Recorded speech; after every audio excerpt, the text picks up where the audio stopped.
వివాదాల దర్శకుడు రామ్ గోపాల్ వర్మ ఈ మధ్య కాస్త సైలెంట్గా ఉన్నాడు అనుకుంటున్న సమయంలో ఏదో ఒక ట్వీట్తో హడావిడి చేస్తూనే ఉంటాడు. తాజాగా ఎన్టీఆర్, హృతిక్ రోషన్ కలిసి నటించిన వార్ 2 సినిమా టీజర్ విడుదల అయ్యింది. ఎన్టీఆర్ బర్త్డే సందర్భంగా విడుదలైన వార్ 2 టీజర్కి ప్రేక్షకుల నుంచి మిశ్రమ స్పందన వచ్చింది. ముఖ్యంగా టీజర్లోని ప్రతి షాట్ గతంలోని ఏదో ఒక స్పై థ్రిల్లర్ సినిమాలో చూసినట్లుగా ఉందంటూ విమర్శలు వస్తున్నాయి. ఇదే సమయంలో కొందరు యాంటీ ఎన్టీఆర్ ఫ్యాన్స్, నెటిజన్స్ కూడా ఎన్టీఆర్ లుక్ను ట్రోల్ చేస్తున్నారు. హృతిక్ రోషన్ ఎన్టీఆర్ను పోల్చుతూ ట్రోల్స్ చేస్తున్న వారు చాలామంది ఉన్నారు. ఫ్యాన్స్ మాత్రం వార్ 2లో ఎన్టీఆర్ నట విశ్వరూపం చూపిస్తారనే విశ్వాసంతో ఉన్నారు. ఎన్టీఆర్ వార్ 2 లుక్ విషయంలో రకరకాలుగా వస్తున్న విమర్శలతో సోషల్ మీడియాలో ట్రెండ్ అవుతోంది. ఇలాంటి సమయంలో ఈ వ్యవహారంలో వర్మ ఎంట్రీ ఇచ్చాడు. ఒక నెటిజన్ హృతిక్ రోషన్, ఎన్టీఆర్ కళ్ళు మాత్రమే పక్కపక్కన పెట్టి ఈ ఫోటోనే మొత్తం చెప్పేస్తుంది అంటూ ట్రోల్ చేశాడు.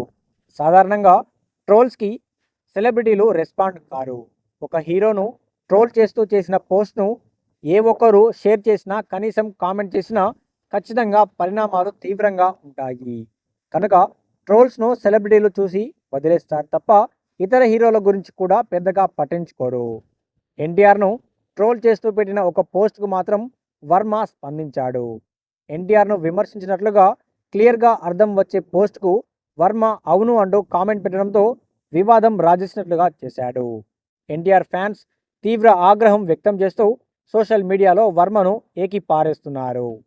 ఒకప్పుడు ఎన్టీఆర్ను ప్రశంసించిన వర్మ ఇప్పుడు వార్ 2 సినిమాలోని లుక్ విషయంలో విమర్శలను నిజమే అంటూ కామెంట్ చేయడంతో ఎన్టీఆర్ అభిమానులు చాలా నీచంగా వర్మను కామెంట్ చేస్తున్నారు.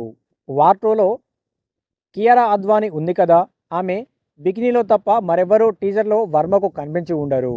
ఖచ్చితంగా ఆమెను మాత్రమే వర్మ చూసి ఉంటాడు అంటూ ఎన్టీఆర్ ఫ్యాన్స్ వర్మను ట్రోల్ చేస్తున్నారు. ఎన్టీఆర్ ఫ్యాన్స్ కౌంటర్కి వర్మ ఎలా స్పందిస్తాడు, వారి ట్రోల్స్ను ఎలా తిప్పికొడతాడు అనేది ప్రజెంట్ ఆసక్తిగా నెలకొంది.